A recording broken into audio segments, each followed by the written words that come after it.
I'm going to start this one off with some really cool career advice.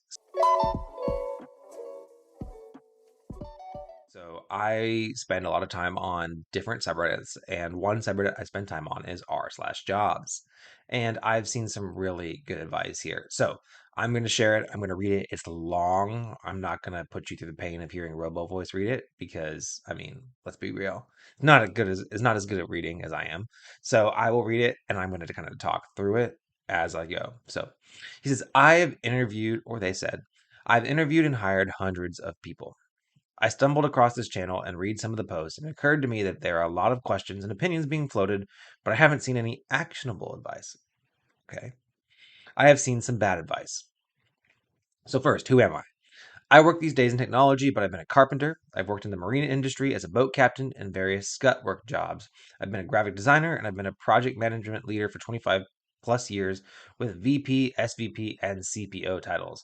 I've worked at huge companies, mid-sized companies, and I've founded 4 companies, 2 of which I was the CEO. So at the risk of pontificating, I thought I'd share some thoughts. Now, this is some really good advice, and I really like that they established their credibility at the beginning. So here we go. First, people are looking for coworkers, meaning people who they like, who are at the same level of competence as the rest of the team, not experience, who get things done, who are reliable, and who are creative problem solvers. Even at unsophisticated jobs, being a creative problem solver is a huge plus. You have to come across as likable, and ideally, you want the interviewer to start rooting for you to be successful. And the same applies for whenever because again, whenever they get there, do you want them to be successful? Yes. You're my teammate. I want you to be successful. I want you to be able to solve problems. I want to be able to try to teach you something, and then you take the time to learn things. So they want to find these things out in the interview. Like, for example, if you have a teammate that just repeatedly cannot get it, even though you've explained it hundreds and hundreds of times, and they're not willing to go try to find the solutions and take the extra step, and you're having to walk them through every single step of their role, that's terrible. So we're trying to weed those people out in the interview. All right, continuing. So, how do you do that? You have to arrive at an interview ready to tell stories that capture the interviewer's attention and illustrate your value. Most interviewers are not good at interviewing, so you need to help them along. And let's be honest, most interviews hit on the same questions every single time. So, this is me adding here. You got, tell me about yourself. So you need to know where to start. Mark and I talked about this in the last podcast episode. But you need to know where to start with that. Tell me about myself question. What's a reasonable place and time for you to start telling them about yourself? Is it in the beginning of how I was born and Harris Southwest Hospital? I wasn't. Or is it like, well, I've always wanted to be an engineer.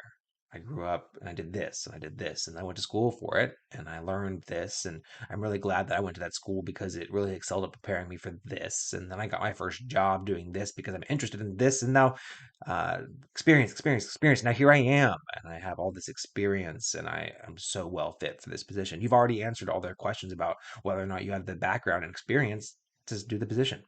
And that all comes from your story of tell me about yourself. Also, knowing how to answer the question, well, what's the time you had to collaborate in a difficult situation or deal with conflict? I mean, every single basic interview screen asks that question. You should know the answer. You should know the story. And you don't have to know it word for word, but you should know what you want to talk about. You shouldn't be reaching whenever you're getting that question. All right, so carrying on with what he says. These days, I screen for 4 things when I hire. I believe these things are universally desirable and necessary in order to be successful at any job: grit, integrity, empathy, and creativity. I believe that if you can exhibit and illustrate these 4 traits in an interview, you have a much better chance of being hired. So, what do these things mean and how do you illustrate them? 1. Grit. This is the ability to get a task or project done, even if you run into obstacles. You need to illustrate that you have initiative, that you can identify and solve problems that are blocking you. Sometimes this means asking for help, especially if you're junior, but mostly it means you keep on trying even if things get hard. Again, somebody with grit, me elaborating on here, somebody with grit is the kind of person that's not going to say, "Hey, man, I couldn't do it. Oh, that's outside my purview. Oh, I only read the bid documents. I don't read the contract. You have the contract. We gave it to you, or you know where it's located. It's like it's not the person that says, "Hey, oh, I can't find this." Well, did you look for it? because we gave you the resources on where all those things are stored. We've taught you like 10,000 times that these things are stored in here, here, and here. Did you look? Did you even try? Or do I need to go and spoon feed it to you? All right. So have a story queued up, he goes on, that you can use to illustrate your grit. Tell a story about a really hard problem you had to solve. Summarize the background, explain what obstacles you ran into and how you solved them.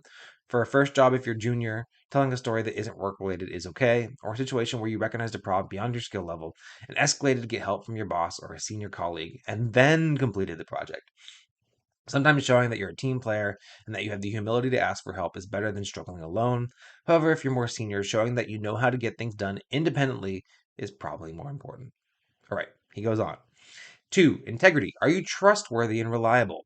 Illustrate that you have integrity by telling about a time you have a moral or ethical quandary and had to make the hard decision to do the right thing. Or if you're brave, a time where you did the wrong thing but learned from that failure. To be clear, I'm not talking about a time you made a mistake. I'm talking about a time you failed. At the time you did the wrong thing, you knew it, you made the decision and faced some consequences. Of course, it's important that if you go down that path, that you're focused on what you learned and why you won't make that mistake again.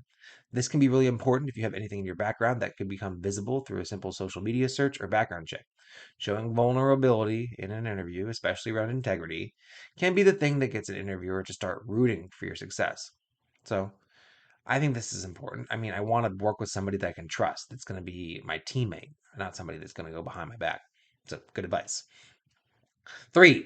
Empathy. This is the ability to put yourself in somebody else's shoes, walk around, see something from their perspective, and make decisions based on that insight. I would tell a story about a time where you struggled to work with somebody else.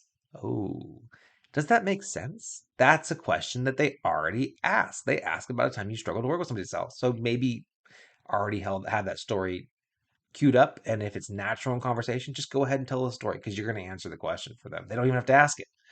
Good idea. I would tell a story about a time when you struggled to work with someone else. Perhaps you didn't even like that person. Perhaps you disliked that person, but then you suddenly had an insight into why they were acting the way they were or what was driving them. You developed a sense of empathy for them and were able to work through the issues. Maybe you forged a great relationship, or maybe you just found a way to get by with that difficult coworker. But either way, this will illustrate empathy and the ability to collaborate with people, even if they are difficult.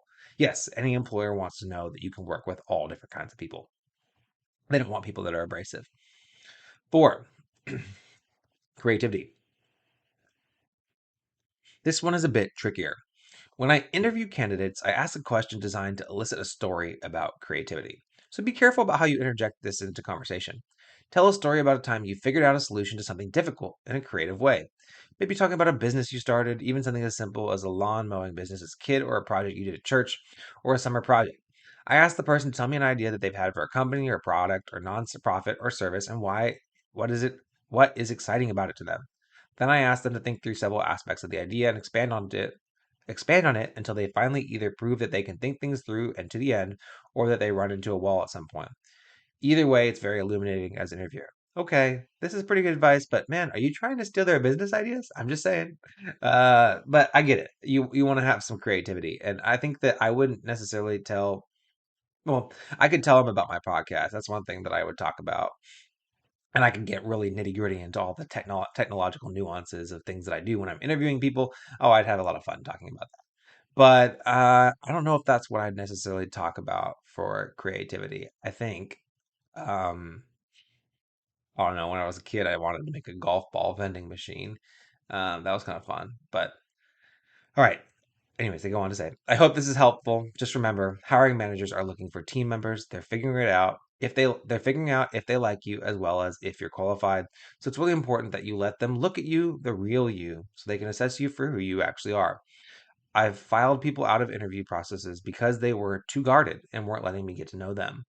One last thing, as much as you're being interviewed, you should be interviewing them. Show up with good questions, do research about the company before you show up, and have a good reason for why you want to work there. If you discover that you don't like the people interviewing, find out if they're someone you will have to work with every day or if they're not someone you will work with every day. It may not be worth it to take the job if you don't like the people. Such good advice. I mean, this is just really good advice.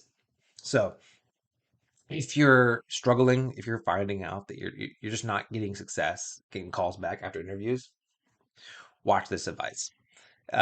Read this. I'll post the link. But this is just absolutely wonderful advice, and I think that everybody should consider um, following this advice. So yeah, this is good stuff. So think about it. Consider it. I'll send the link. I kind of put my comments in throughout, so I don't have too many comments. So let's go to the comments. Yeah, so let's look at some insights here. Most interviewers are not good at interviewing, so you need to help them along, especially if they're not somebody in HR. If they're just a hiring manager, they're probably not the best interviewer. Good insight. What are the insights?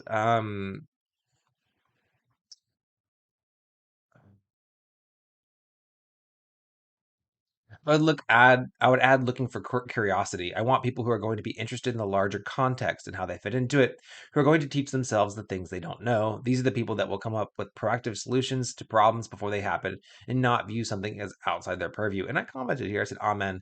I'll tell you that working with the people that have the first instinct of that is out of my purview are some of the most frustrating people to work with. I get setting boundaries, but at some point you need to take initiative. I don't I replied to your comment, but it's outside my purview. Also, are you hiring? Um, yeah, if you have no professional curiosity, as this person said here, it just is difficult. So yeah, um,